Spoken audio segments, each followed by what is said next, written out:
Without further ado, please join me in welcoming Eric Schaeffer.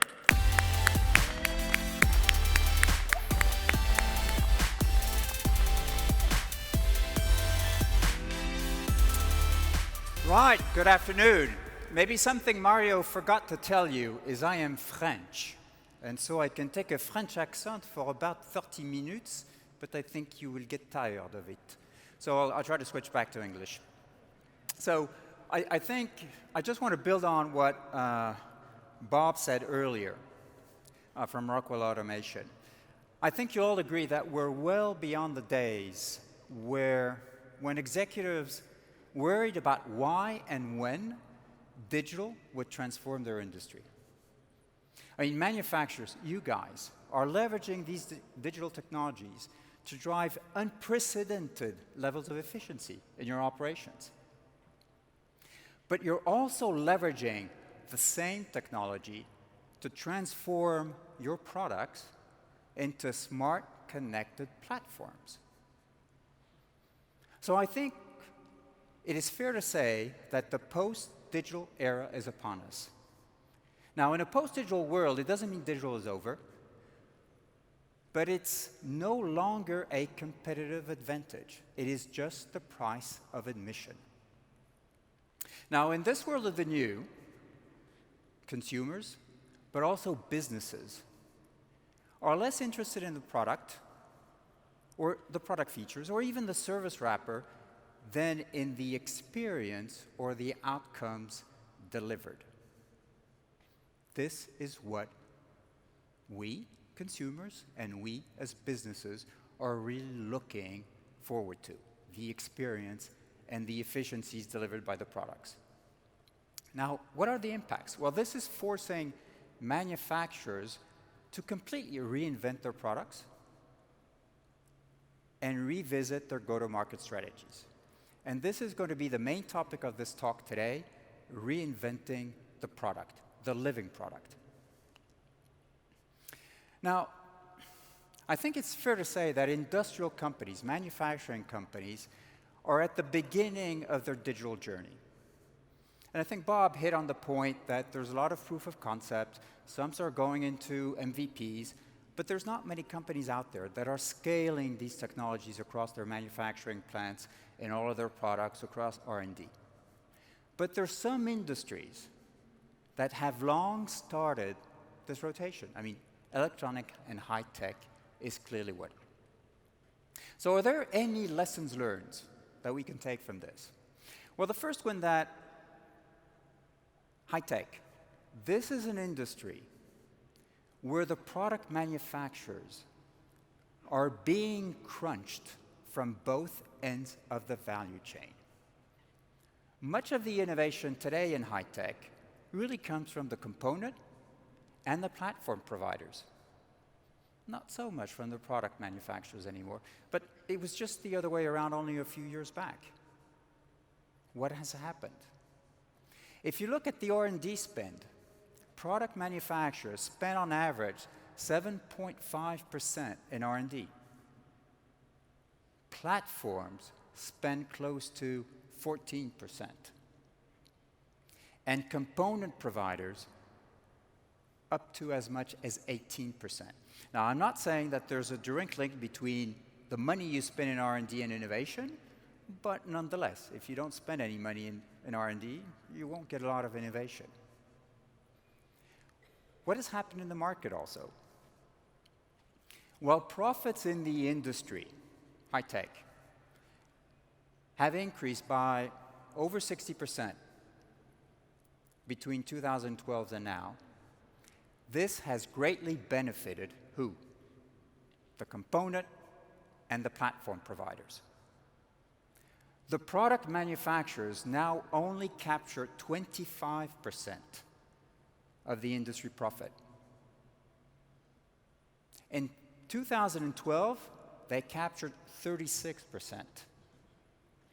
And in the early 2000s, they captured more than 60% of the profit, from 60% to 36 to 25. That's a significant drop.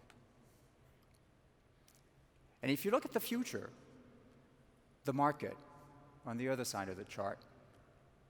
The markets do not trust the product manufacturers and their ability to turn the situation around.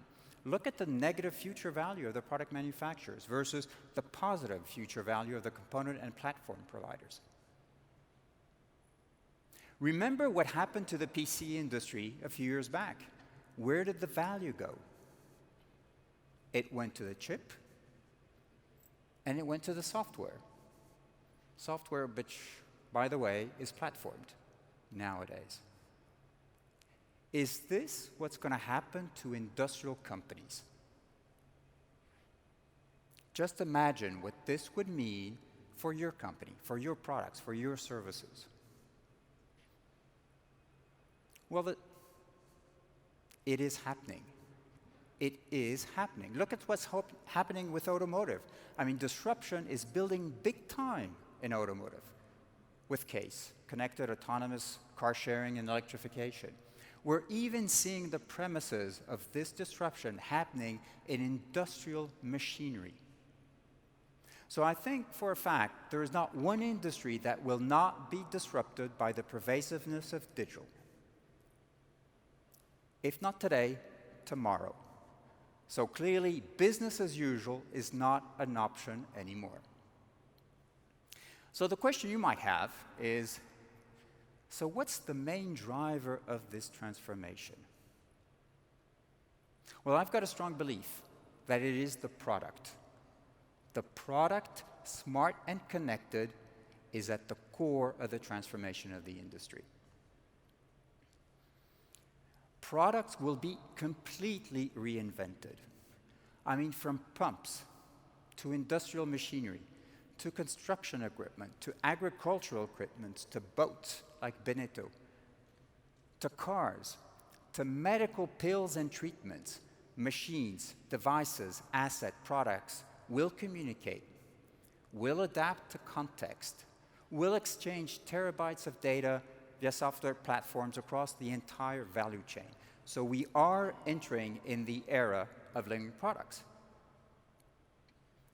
Products will become proactive, reactive, collaborative, and responsible, ethical, sustainable. This is leading to a complete digital reinvention of B2C and B2B products as we know them today. I mean, products will be re-architected as hardware becomes a simple container with very basic functionalities. Software, on the other hand, is becoming the connective tissue for value creation. Software allows for continuous reconfiguration of enhanced features, Tesla-like model. Software also allows for the creation of real-time, adaptive user experience and context. Living products.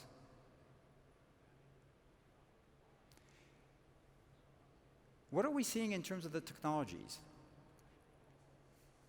Simple, quote unquote, IoT, analytics, mobile, cloud. Technologies which have become mainstream and cheaper by the day. But if you felt and feel that this was already too much to harness, just wait until you see, what's still in the hopper, the technologies we're seeing out there. There's more to come.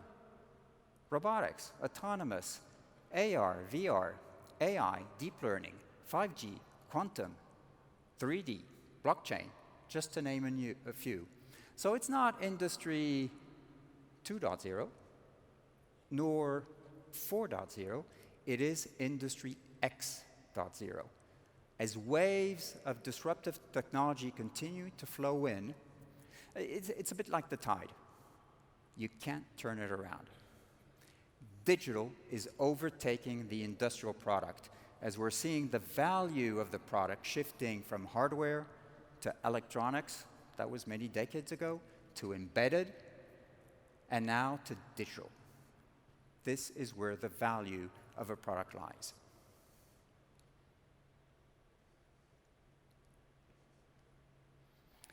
products in the new, or products of tomorrow, will evolve intelligently over time through human intervention or autonomously, generating in-context experiences. Intelligence and experience are the two main drivers of the digital reinvention of the product. Tomorrow's products will all combine intelligence and experience to various degrees, allowing industrial manufacturers to tackle new value spaces, all underpinned, and we'll come to that, by new business models. An example, as I am French, I will take a French example, but I think it will resonate. Take Michelin, for example. Okay? So with its tire as a service. So imagine you're a fleet manager. Michelin will guarantee you that each of your truck has perfect sets of tires wherever the truck is located, whatever the season, or even the haul assigned to the truck. And they'll invoice you by the mile. So if your truck is in the depot, no mileage, no cost. Michelin is even going one step further with FE Fuel, which is an outcome-based service offering. They will guarantee you a diesel reduction of 7%.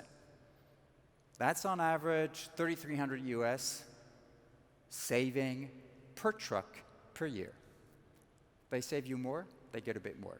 They save you less, they bridge the gap. Now that's a very different business model than the one of selling you a tire. Very different. Maybe another example, as we're all in hotels. What is the third source of complaint in a hotel?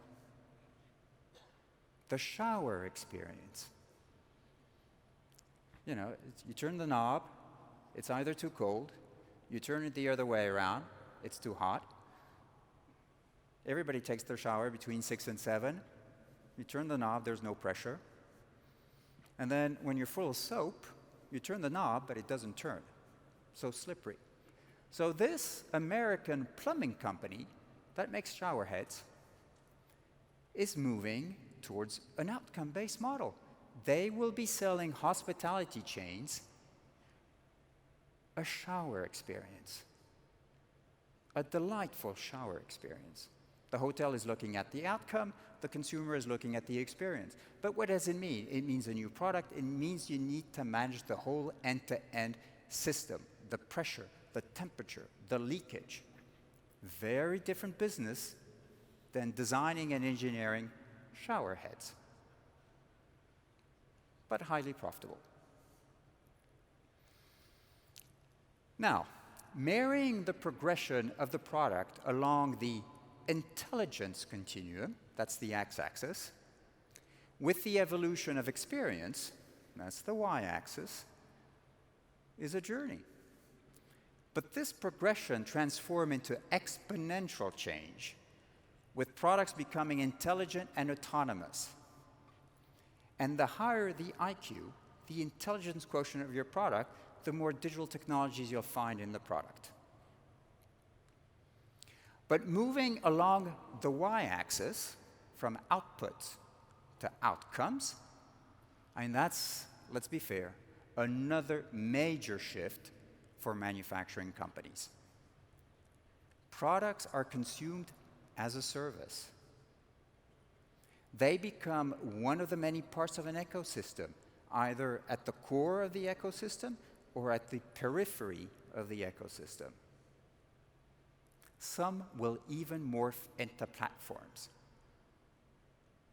Signify, ex-Philips Lightings, with Philips Hue, their LED, a platform for the home, 370 applications that can leverage this platform. You can completely reinvent the home experience with a light bulb. So the bigger the product reinvention quotient, the PRQ, which is the combination of the IQ and the EQ, the larger the magnitude of the change. Change in terms of the product architecture, change in terms of the product development process, change in terms of the business capabilities required, changes in terms of the go-to-market strategy. A significant change for product manufacturers. Why go through the pain? Well, this will open completely new avenues for industrial manufacturers, and we've identified 5 new value spaces, which you can see on the chart behind me. I mean, each value space is underpinned by specific product characteristics and by a specific business model. If today industrial manufacturers all go to market more or less the same way, they sell a product with bits of services around it, this will be no more the case tomorrow. All manufacturers will have to play in one or more of these 5 value spaces. For sure, not all can or should play in all 5. Defining the value spaces you want to play in or you want to tackle needs to be done with precision and purpose. Each value space has its own rules and profitability characteristics, but each value space has the potential of being extremely profitable. And a key point, there is not one space which is better than the other, but you need to play in more than one. A piece of research which we launched and released a couple of weeks ago, we surveyed over 1,500 companies, industrial companies across the world. The survey results showed that vast majority, it was 70% of the manufacturers surveyed, said that 20 to 30% of their revenues would come from these new digital value spaces within the next 3 to 5 years.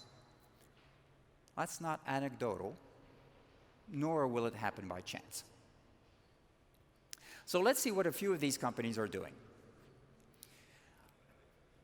I'd like to start with connected drinks and connected coffee.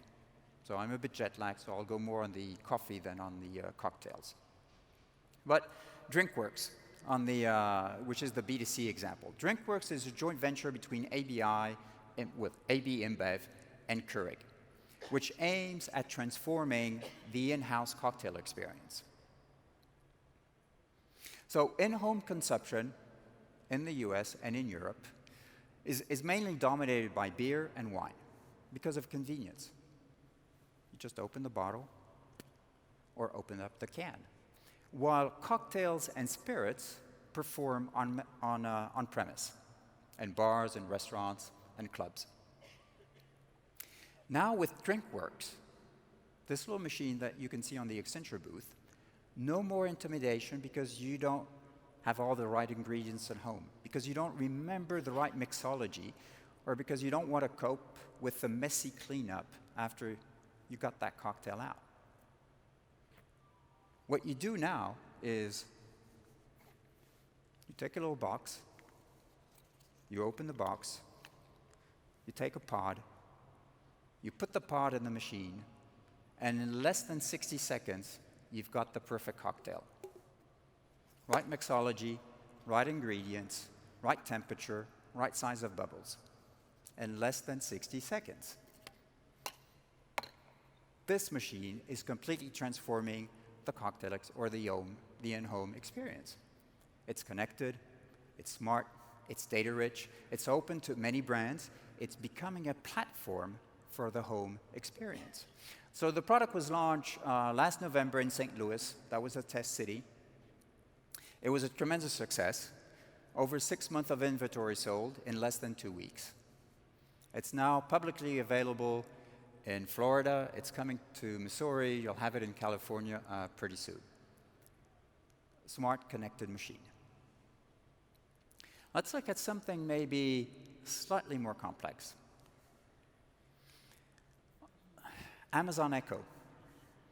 I mean, I do consider this as the most iconic smart connected product today, with over 100 million devices sold in more than 40 countries. By combining ease of use of voice control systems with a bit of artificial intelligence in the background, Amazon has created a completely new consumer experience. It's the new UI. It's the new normal for B2C. But we too often forget the underlying product. That's not Alexa, it's Echo. An Echo is a pretty cool and highly engineered piece of hardware. It has a great industrial design, evergreen updates, unlimited connectivity to cloud-based services. So what is more important, features or the experience? Well, I think to be successful, you need both. So the product is not completely dead. You need the experience and you need the box and the hardware and the engineering. You do need both. So after overtaking the home, Alexa and the likes are going after B2B. Now, I don't know how many of you had the opportunity to attend CES this year in Las Vegas. I mean, like every year, it's a phenomenal show. I mean, you've got all the big consumer brands out there. But what I found interesting was to see the Tier 1 automotive suppliers. Visteon, Aptiv, Delphi Tech, Conti, Schaeffer, Valeo, Faurecia. They were all there. And they were there at scale. Well, as I mentioned, automotive is an industry which is being disrupted with connected, autonomous, shared economy, and electrification. This will result in a massive shift in value from the incumbents, the OEMs and suppliers, to the new entrants, the mobility service providers. And for example, what we see the overall industry profits doubling over the next 10 to 15 years, because we'll continue to sell more cars, maybe not as fast, but we'll sell more. The share of the value captured by the OEMs and the suppliers will drop from today's 70% to 35% by 2030. That is less than 2 car cycles away. That's a major shift. And so some of the Tier 1 suppliers have decided to react, and Faurecia is one of these. They're a leading seat and interior manufacturer. Patrick Kohler, the CEO of Faurecia, has embarked on a journey to digitally reinvent its product and services. He has committed that $8 billion out of the $30 billion by 2025 will be coming from these new digital products and services. That's more than 20% of his revenues coming from new digital products and services.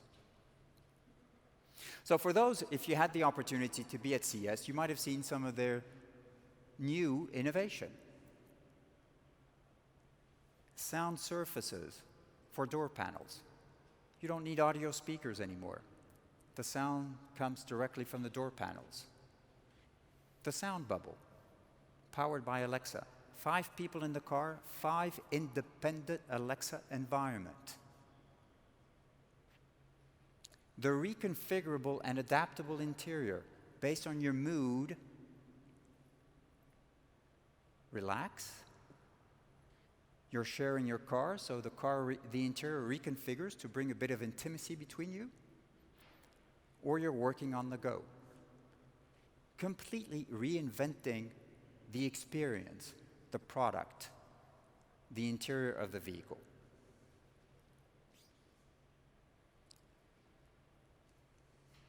Now, all of these companies, so if you look at Amazon with Amazon Echo, DrinkWorks, or Faurecia's intelligent cockpit, they're all very different products, but they're all digitally rich.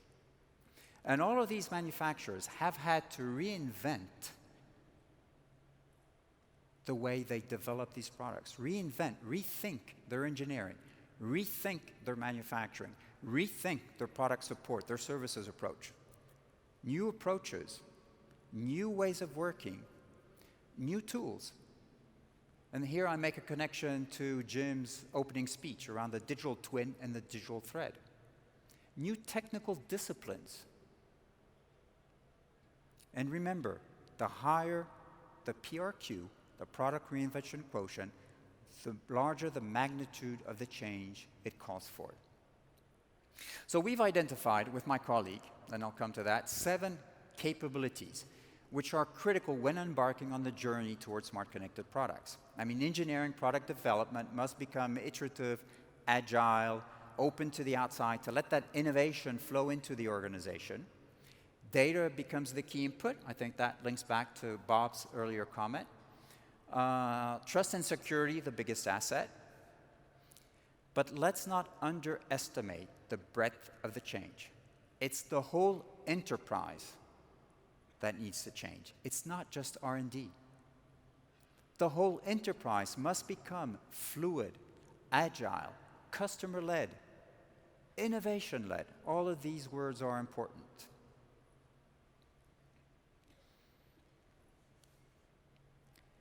So this journey to the new, and I think here too, Bob going through the journey of Rockwell Automation, is not an easy one, as you can see. And I've been working for more than 30 years, close to 32 now, on a day-to-day basis with industrial executives across the world. And their challenge is not the numbers of proof of concept they have in flights. They have thousands of POCs. But it's more their ability to scale these, and more importantly, to cash in a return. Now, in a piece of survey, a piece of research we did very recently, close to 80% of the companies we surveyed do not clock the expected return from their digital investments. Quite similar to the numbers shared by Bob. But some do. The ones in the deep purple, the 21%, they scale more than 50% of their POCs, but more importantly, they cash in 27% return on investment. That's 6 to 8 versus the 6 to 8% for the rest of the sample, 27%. So they must be doing something right. Now, these companies cashing in the highest return don't scale more, but they organize to scale wisely. It doesn't happen by chance. It requires a very structured approach. And here too, we've identified 7 markers for success. Now, I won't go through them, but if you're interested in learning more,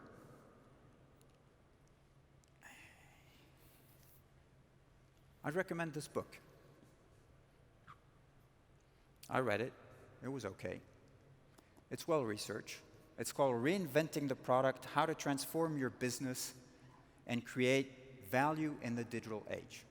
It's well researched because it is leveraging insights from companies such as PTC, of course, but higher, ABB, NEO, Tesla, Google, Amazon, as well as academics from leading research institutes in the US, in Europe, and in India. And I also know Eric and Dave, the 2 authors, and they're good guys. And so, and I highly recommend it. I think you'll enjoy the read. But before I close this, I'd like to a special thank you to PTC, but more specifically to Jim. Because Jim has been instrumental in the making of this book. The vision, the inspiration, the continuous support. Keep on, hang in there, finish the book. And all the leading edge projects that our 2 organizations have delivered, I think this is what really made this book successful. So I'd like to thank Jim, who's here. Thank you.